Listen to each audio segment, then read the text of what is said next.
sais-tu, moi, cher, j'ai de quoi faire dans ma chambre. Tu vas m'excuser, hein? Bien sûr, ma mère. Bonjour, ma mère. Bonjour, ma petite fille.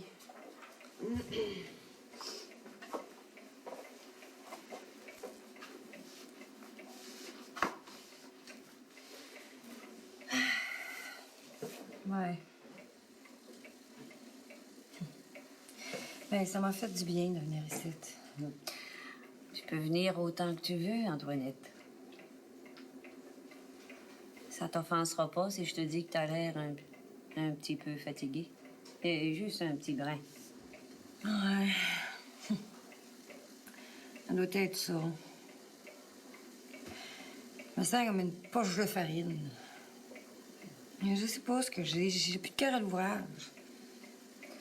À soir, vas-tu coucher là-bas? Ça vous ferait plaisir que je couche ici? Ben, je vais revenir.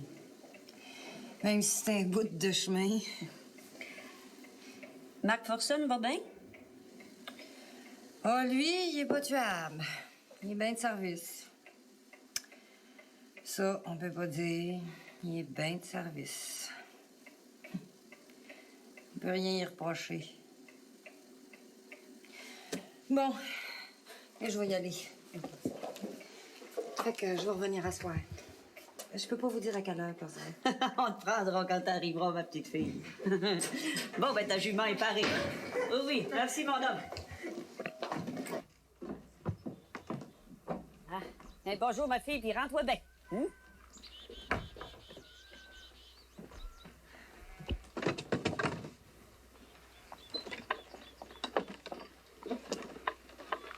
Oh, mon petit coup.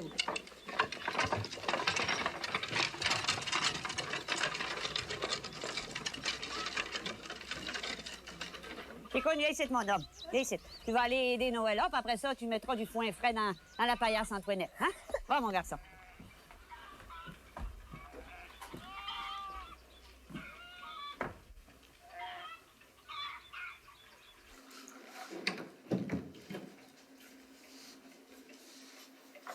En voulez-vous une tasse de thé, ma mère? Ah, j'en prendrais bien une, chère.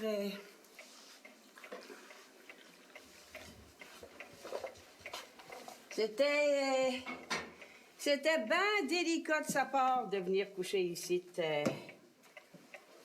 Autrement, ça pourrait faire jaser les langues tordues, comme celle du serpent Isidore. Oui, mais de coutume, c'est pas ça qui la dérange, Antoinette. Quand elle a quelque chose dans la tête, c'est pas les candidatons qui vont l'arrêter, ma mère. Elle te ressemble bien gros, ta fille, chère. C'est ton vrai portrait de caractère. À part qu'elle aime mieux vivre en ville que par ici. Oui. Ma mère, pensez-vous que c'est Macpherson qui a fait du chagrin? Ça m'a toujours eu l'air d'un bon garçon. Mais des fois, les hommes, c'est bien malaisé à comprendre, ma mère. Oh, creuse-toi donc pas la tête en jonglant ça, Rosanna. Si ta fille a un chagrin, tu peux pas l'avoir à sa place, même si t'es une mère parfaite en tout point. Vous avez raison, ma mère. Manquablement raison.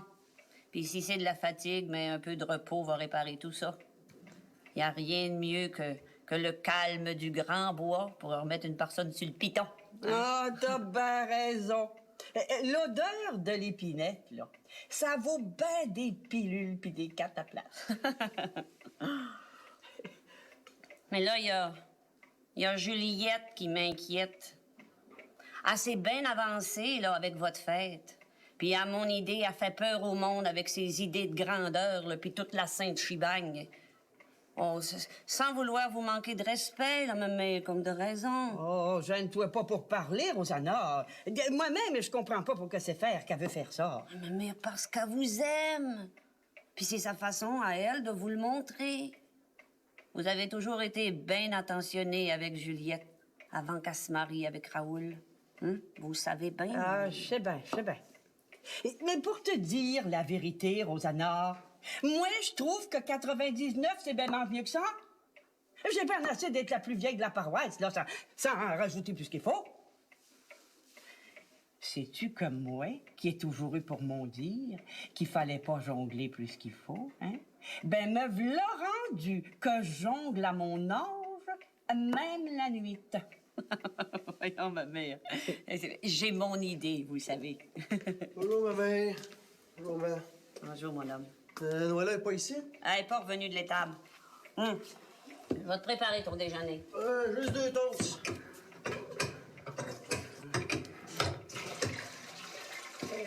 Sais-tu, cher, j'ai de quoi faire dans ma chambre. Tu vas m'excuser encore une fois, hein?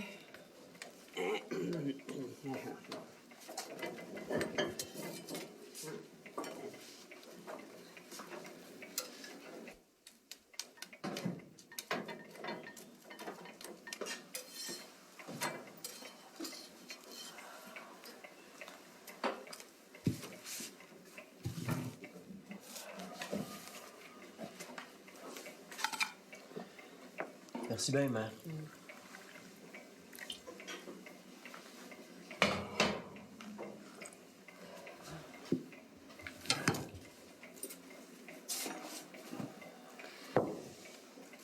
Mon garçon, La mère, je sais de quoi vous voulez parler.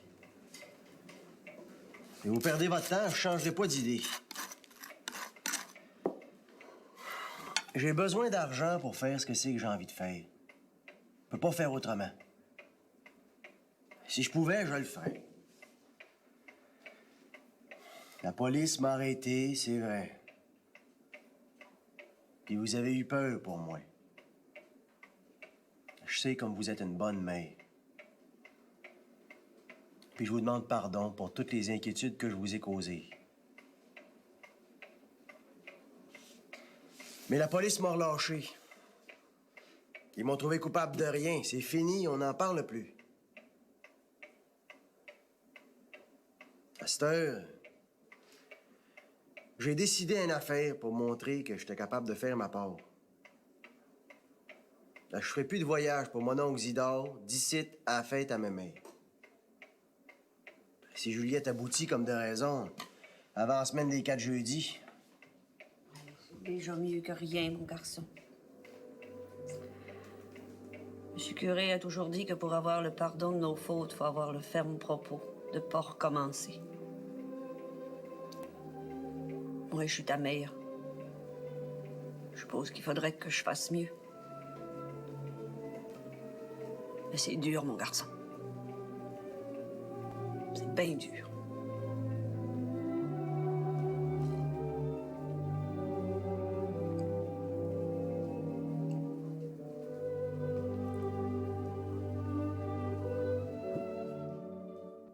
Non, j'ai pas le temps de t'en dire plus parce que j'ai des invités qui arrivent puis il faut que j'aille à leur rencontre. Ah?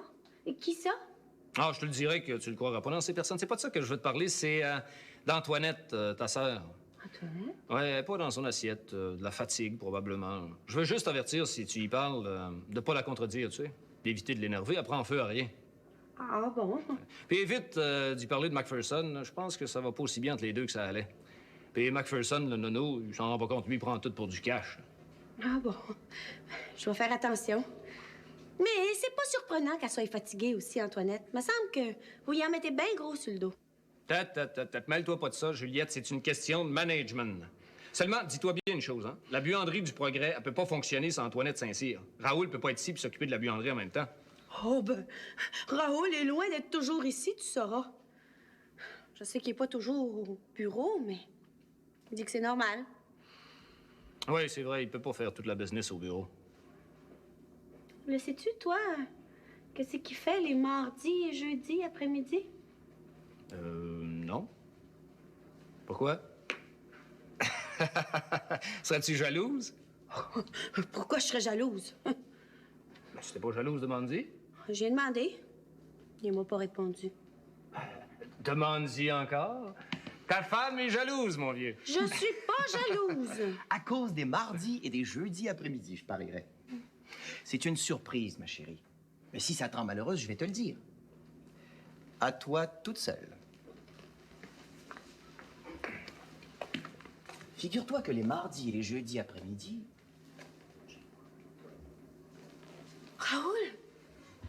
Mais tu peux pas faire ça. Pense aux enfants. Je veux plus que tu fasses ça. Tu vois, j'aurais mieux fait de pas t'en parler. Attendre. Oui. Naturellement, si tu y tiens. Oh, mais fais bien attention. Hein. Sois prudent, promets. Mais je le suis, ma chérie. Je voulais garder la surprise jusqu'à la fête que tu veux organiser pour ton aïeul, mais... Toi, c'est quoi? Oh, c'est une surprise. Raoul peut pas te le dire. C'est quoi? À plus tard, my love. Bye. Bye. Non, c'est quoi, Raoul? Goddamn, dis-moi là, je suis ton meilleur ami. Non. Raoul, dis-moi, c'est quoi? Non. Écoute, goddamn, dis-moi là, Raoul. Mais non, non, c'est quoi? Mais qu'est-ce qui se passe? C'est pas une dispute, au moins, hein? Oh, non. C'est Raoul qui m'a dit un secret, et puis Ben voulait le connaître, c'est tout. Oh, excusez-moi, ma chère Juliette. Il devrait montrer plus de discrétion, n'est-ce pas, Cyprien? Hein? Oui. Raoul m'a vraiment fait peur. Ah, oui? Oui. Hein? Bon. Eh bien, si vous le permettez, Juliette, moi, je vais donner un coup de fil à Québec au sujet de votre aïeul. Le dernier. Mais je vous le dis tout de suite, hein, je suis pas très optimiste. C'est bien énervant, qu'est-ce qu'il m'a dit, Raoul. À vous, je peux bien le dire. Mais il faudrait que vous me promettiez de ne pas le dire à personne. Pas même à mon mari. Ben, peut-être à lui, mais vous jugerez par vous-même, mais je pense pas que vous allez le dire.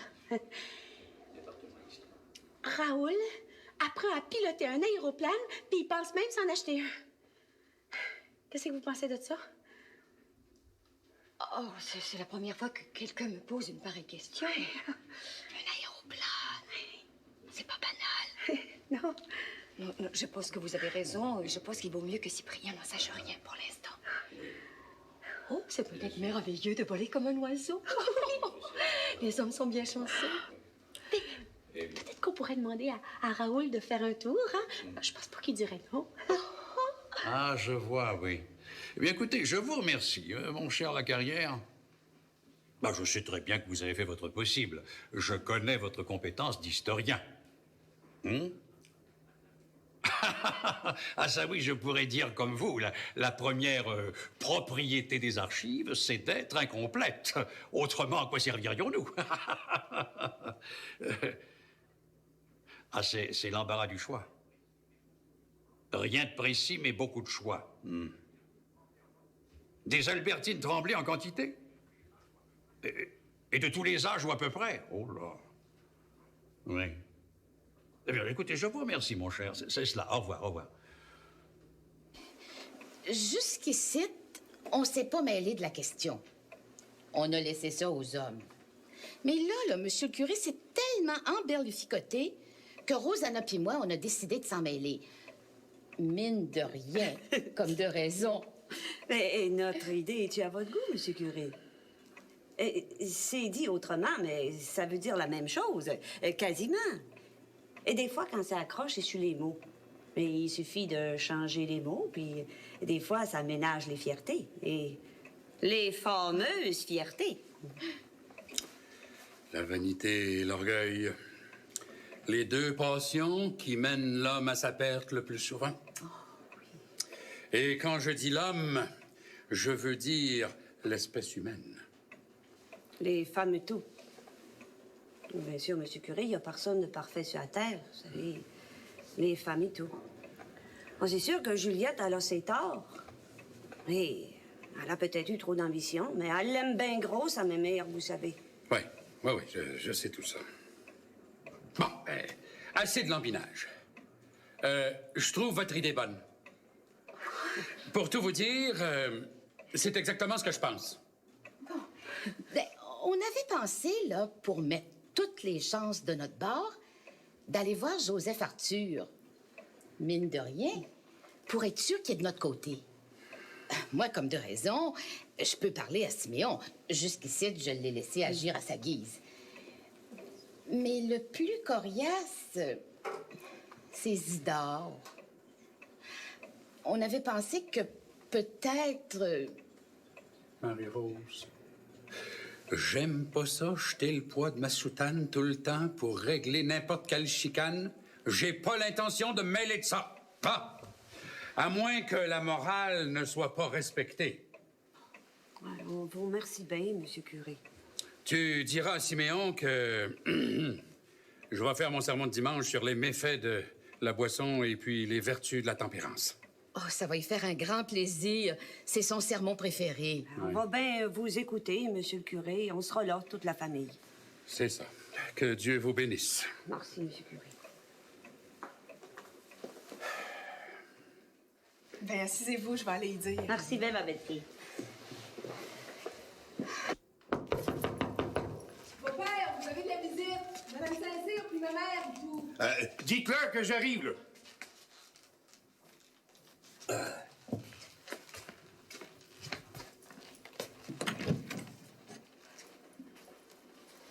Oh ben, la belle visite! Oh, c'est un grand honneur pour moi de vous recevoir dans ma maison. Mais t'es bien aimable. Alors, ça nous fait plaisir à nous autres aussi, Joseph Arthur. Ah. Ah, vous avez de quoi en particulier? Oh, c'est rien de bien compliqué, Joseph Arthur. Rosanna est bien capable de t'expliquer ça toute seule. Moi, je vais demander à Marie des Neiges de me faire voir son beau jardin. Hein? Viens, ma fille. Bon.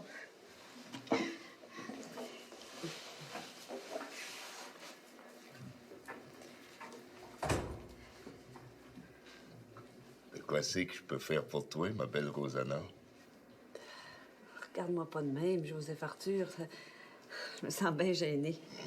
Hey, ses rapports à Juliette et son idée de faire une fête à ma mère Bouchard, c'est bien emberlificoté, cette affaire-là. Puis tout le monde tire sur la couvert, puis il n'y a rien qu'avance, hein? Je te regarde, là, puis je peux pas m'empêcher de penser que t'es toujours aussi jeune. Voyons donc, Joseph Arthur, écoute, moi, je te parle de ma petite Puis fille. moi, je te parle de toi, Rosanna. T'aimes pas ça que je parle de toi? Tu me trouves pas assez aimable. Voyons, Joseph Arthur.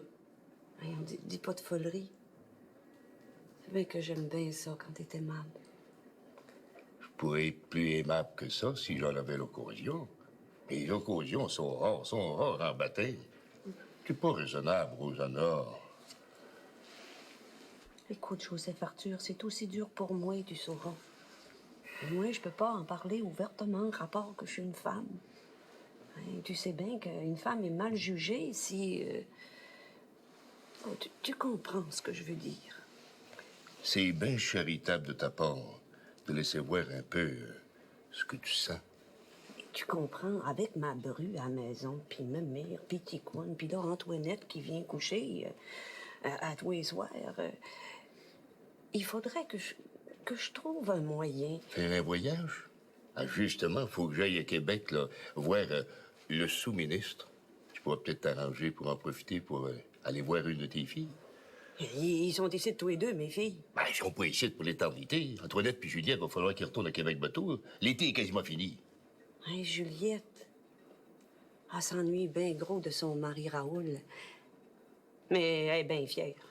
Elle va rester ici tant et aussi longtemps que ma mère Bouchard n'aura pas une fête digne d'elle. Ouais, digne d'elle. C'est quasiment une canonisation que Juliette veut faire. Quand on a fêté le centenaire de la paroisse, on n'avait jamais un moyen gala. C'est justement pour ça que Marie-Rose et moi, on est venus te voir avec une idée qui pourrait, comme on dit, couper la poire en deux et puis que les choses se fassent au plus sacré. Puis qu'on aille voir à Québec si le Cap Diamant est toujours là.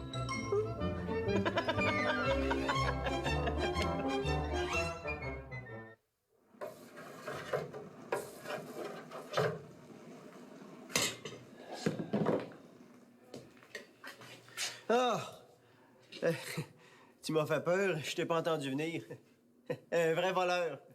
Ouais, je disais ça pour rire. Je trouve pas ça drôle, venant de toi surtout. Comment ça, venant de moi? Voudrais-tu dire que j'aurais volé quelque chose à quelqu'un? Non, je veux pas dire ça. Je veux simplement dire qu'à te tenir avec des voleurs et des bandits, il y a des chances que tu deviennes comme eux autres. Wow! Hey, là, je trouve que tu vas un peu loin. Si t'as de quoi à me dire, dis-le donc en bon français, pas en parabole. Ce que je veux dire, Lionel, c'est la même chose que j'ai dit à mon frère Valérien. Il t'a rien répété. Non, il m'a rien répété. Ce que vous faites, tous les deux, Valérien puis toi, j'approuve pas ça. Je tiens à te le dire, puis en face à part ça. Moi, c'est pas mon genre de faire des cachotteries. Tu t'énerves pour rien. C'est pas légal. En tout cas, toi, t'es pas légal. Ça, je sais ça, même si je suis pas avocat. Ah, tout le monde le fait. Pas moi. C'est pas parce que j'ai peur de quoi que ce soit. La guerre, c'était bien effrayant, mais j'ai pas eu peur. J'ai été écœuré, mais j'ai pas eu peur. J'ai peur de rien, en tout cas pas de tes bandits de Québec. Moi, je suis un père de famille, Lionel. J'ai des enfants, moi. Puis plusieurs, c'est à compter. C'est eux autres que je veux protéger du mal. Le mal, tu parles comme un vrai curé. Tu peux rire de moi, mais moi, mon idée est faite. Puis tu peux la répéter à qui tu voudras. À Zidore Leclerc, à tes vauriens de Québec qui viennent rôder ici. Tu peux lui dire que si moi je les rencontre, là, je vais les sortir de la paroisse plus vite qu'ils sont rentrés. As-tu compris? C'est bien clair, je suis pas sourd. Mais moi, je peux pas voir comme tu vois. Je trouve que tu fais une montagne avec une souris. En tes cas, tes gars, je sais pas leur nom puis je veux pas les savoir. Arrange-toi pour pas qu'ils se trouvent sur mon chemin. Salut.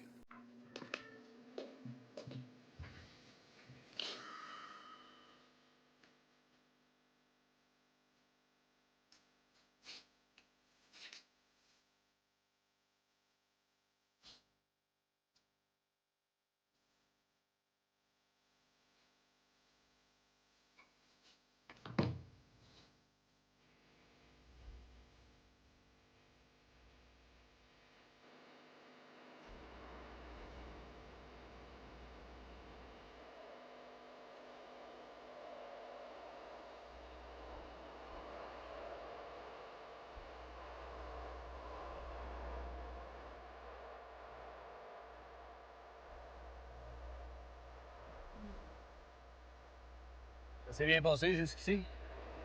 Bon, c'est du monde bien élevé à sa place. J'ai rien à redire. Ils vont rester moins longtemps qu'on m'avait dit, ça va faire plus de vacances. C'est qui, eux autres? Les Anglais. Figure-toi donc que je m'en étais rendu compte. C'est même des Anglais de l'autre bord, des blocs, comme dit Macpherson. Tu vois, t'en sais plus que moi. Tu vas-tu coucher chez ta mère encore à soir? Oui. Malgré que ce soit pas de tes affaires. Pauvre Macpherson. Bon, mais je vais aller mettre la table. Ils ont dit qu'ils reviendraient à 7 heures. Je me demande que c'est que du monde riche comme eux autres viennent chercher d'une place comme ici. Du poisson, il y a un moyen à masse d'en acheter. Quand t'as tout, il y a un malin plaisir à faire semblant que t'as rien. C'est niaiseux, ce que tu dis là.